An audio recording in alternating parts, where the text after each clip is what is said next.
What's going on, everyone? Juicebags here, and welcome back to some Dungeon Defenders 2.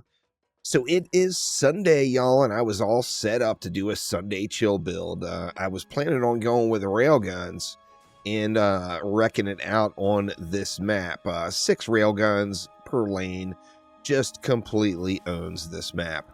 You can throw it, it leaves you a little DU with 6 each way to throw down some target dummies. As some last resort walls. However, while I was getting ready to do that build, I thought, my God, why are we not checking out the sentry turrets? So let's jump in and get some sentry turret action going here. Now, sentry turret does not require piercer servo. The laser beam does pierce through shields. I'm going with mass destruction, and sentry rocket with defense rate, anti-melee, and anti-chaos. Now, Sentry Rocket we're putting there to give it a little bit of AoE damage, which is quite nice, as these are just a single target defense. Let's start things off in the middle with, we'll go with a Boost Aura and then a Frost Strikes for a little Destructive Pylon, and then let's see what we can do. I think it's quite realistic. We might be able to go with 9 of these guys per lane. That's the benefit of a 30 DU defense. Let's see what we can get here. You know, another thing. You know what? Let me check something actually. Can you put these close enough where you can do a 3 stack and still have? It doesn't look like it. The pattern on these is. What I was thinking is there any way to do 3 across and still hit it with 1 buff beam? But that is just way too far outside of the range to get any benefit there. So, yeah, taking a look at it, that is just not going to work out. So what do we want to do? How do we want to do it? I still think I want to stick with the same strat and go with the Boost Aura and the Frost Strikes kind of in the middle. And then we'll build out our sentry turrets from there. So let's see. If we went something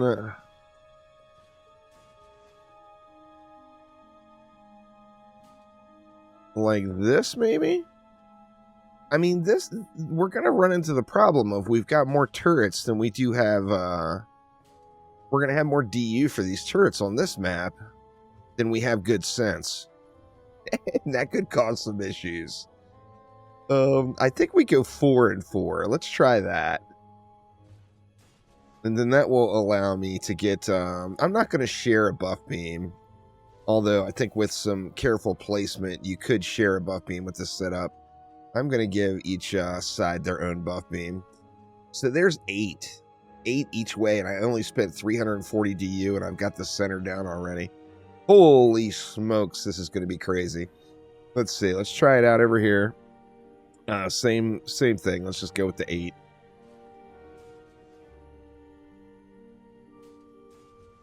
These don't stack together very well. You'd think with their little tiny small pinpoint of a base that you'd really be able to stack these guys up. They do not stack super well at all. Oops, wrong button. Let's try to get these in a little bit straighter of a line here.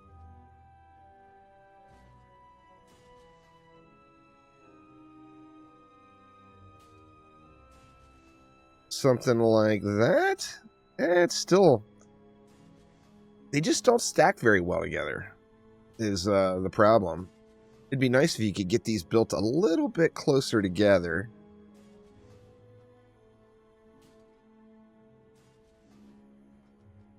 Kind of messy, but we'll take it. We'll take it.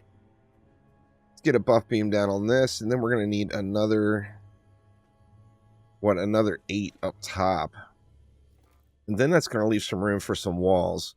I think we'll just go with the Squire's training dummy on this one. I don't have a training dummy actually properly set up because I just never use it, so I feel like it would be a waste of resources for me to go and set that up. However, it is very, very, very viable without question, and it's one of the better walls in the game when you look at the amount of actual damage that it can take. because it just heals through such a tremendous amount. Now, in a perfect world, on a map like this, we don't even need the wall, and the wall is just purely there as just completely last resort. And I think that is, or will be the case here, but let's see. Let's get these guys all buffed up. All right, yeah, we got, what, 290 DU left, so we got a very, very generous amount of DU left. In fact, we might even be able to double up on some walls. So I've got my walls with defense rate servo, which does absolutely nothing for the training dummy. Do not put defense rate servo on your training dummies. This is just my generic, one of my generic wall relics that I use on other walls. Automation Juggernaut and Auto Repair System are what we're going to use.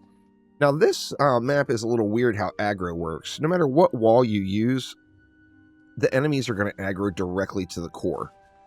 So you've got to make sure to block the core. The enemies are not going to come over here and slap. They're going to go and try to get directly to the core. So you have to make sure you're blocking that core off properly. If you're only going to use one wall, which is fine to do, you'd want to place it right over here.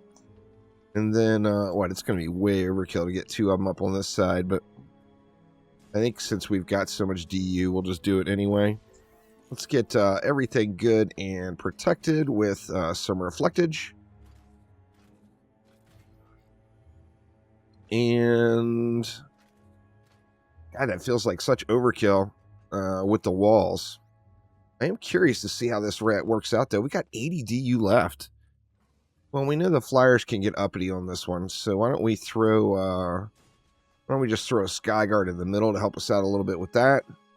And then what? Another 30 left, but I don't think I'm going to bother spending it. Let's just go ahead and let it fly, see how it goes. I'll dump my last 200 into a couple of upgrades here, and let's see what happens. Now, using no range, the Sentry Turrets do have very short range, but you see we're able to get up to 4,800 range on them just by using diffusion and a range pylon. Now, the benefit you get with these guys, as you're seeing here, is it's a cheap single target defense. But it is like the cannonball in the aspect of multiple can hit the same enemy. So they are going to blast, no doubt, and they will all just dial in on one enemy. Now, that can be its strength and it can be its weakness. As far as tougher mobs, it's just going to melt them. However, you see these little baby mobs, like these little skeletons, just kind of walking on through doing their thing. And the reason being is they are all dialed in on that chieftain in that case, and all of the little guys just walk on down the lane. So this is a pretty heavy mob density map. So I think this is a really good way to see their strengths and their weaknesses. But these defenses can get overwhelmed if there's going to be too many enemies. If enemies are super tanky and it's taken a long time to kill them, then the little Gobus are just going to walk right on up. And then that, of course, is where the walls come into play to give us a little bit of last resort there. Now, the spinny boys are the most effective, of course, if you get them spinning yourself in advance. However, since we have nothing actually making it to the walls yet, just not even going to worry about it too much.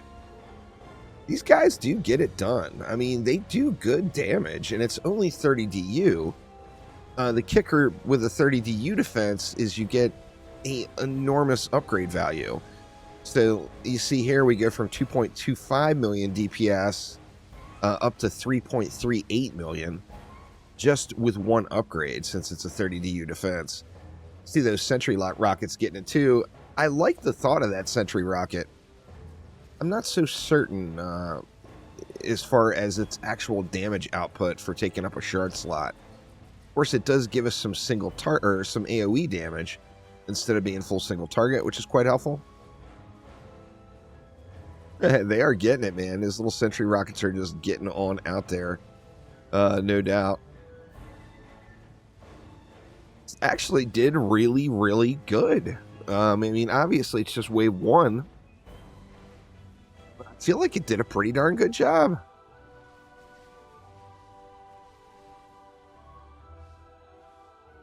Not too shabby at all.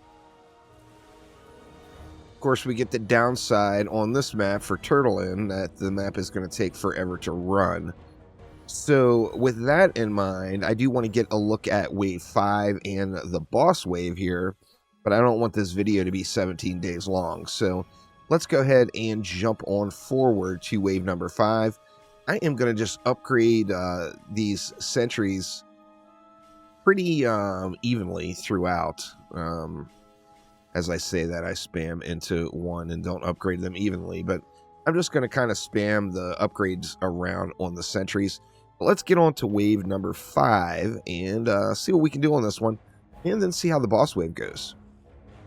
All right, and here we go into wave number 5. Now, this build suffered the same exact thing that any build using all single target defenses is going to suffer from, and that is it just can get overwhelmed by the enemies.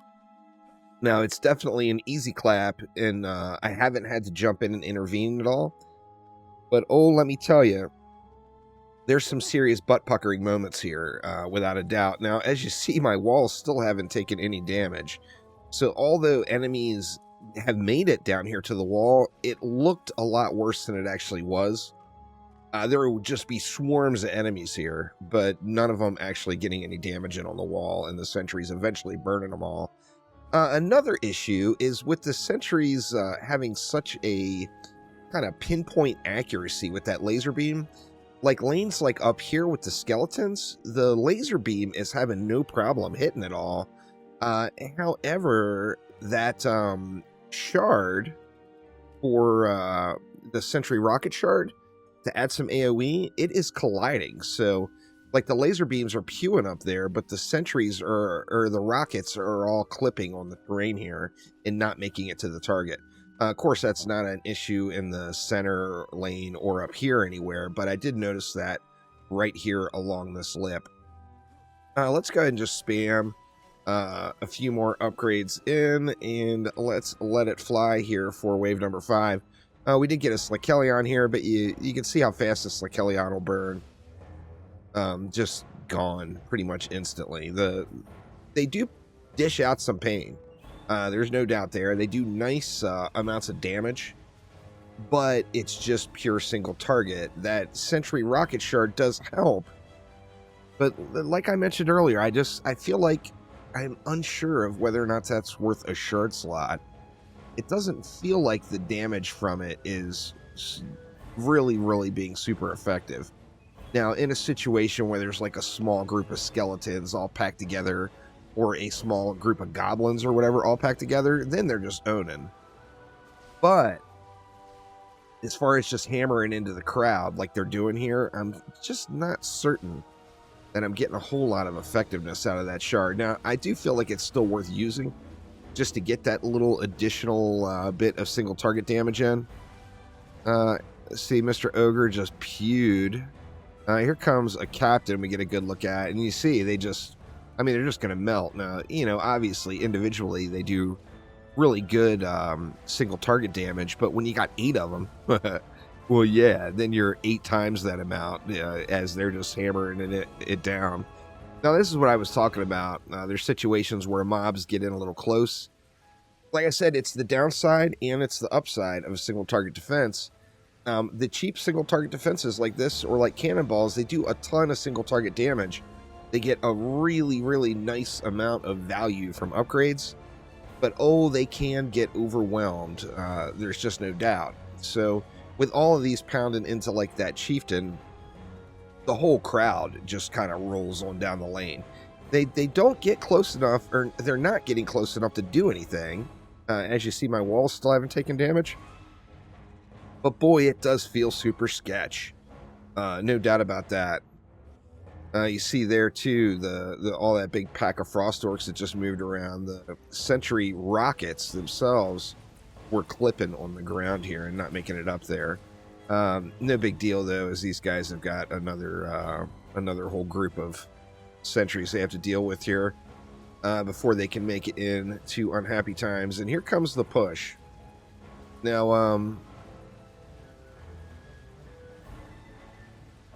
I mean, the target dummy is like not even coming close to getting challenged, really. You know, it's just healing through everything. The amount of damage that those guys can withstand is pretty damn impressive with that fast attack rate. And then remember, they actually don't have an attack rate stat at all. So things like Frost Orcs don't affect them.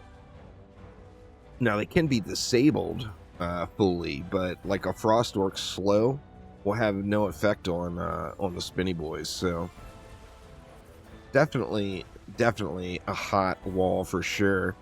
So we're getting our final group here. We got Gribs rolling out. And there you see that Piercer is just not required. Any kind of shieldy goblin or tougher goblins. Well, Gribs doesn't have the shield, of course, but any sort of shieldy goblin or whatever, it's just going to just completely smash right on through. The Sentry Rockets feel like they did really good against the Flyers.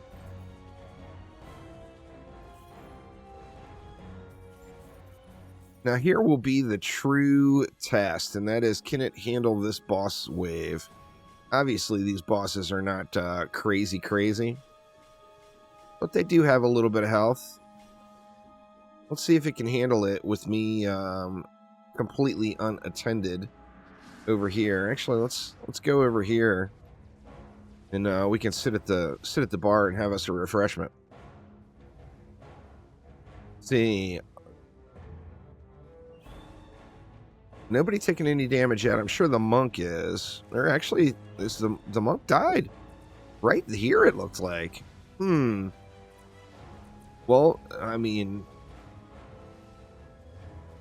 I think they may have done much better than I kind of anticipated. Oh yeah, it's just melting. Now, once again, that's what a low-cost single-target defense does really well, is burn bosses. So no exception there. They just got through it. But there we go. There is not quite the Sunday chill build today, but still a pretty chillaxing one.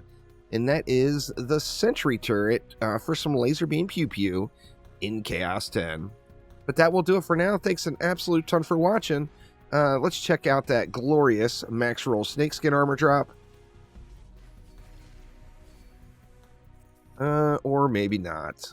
Big boo on that one. But that will do it for now. Thanks an absolute ton, and I will see ya next time around. Take it easy.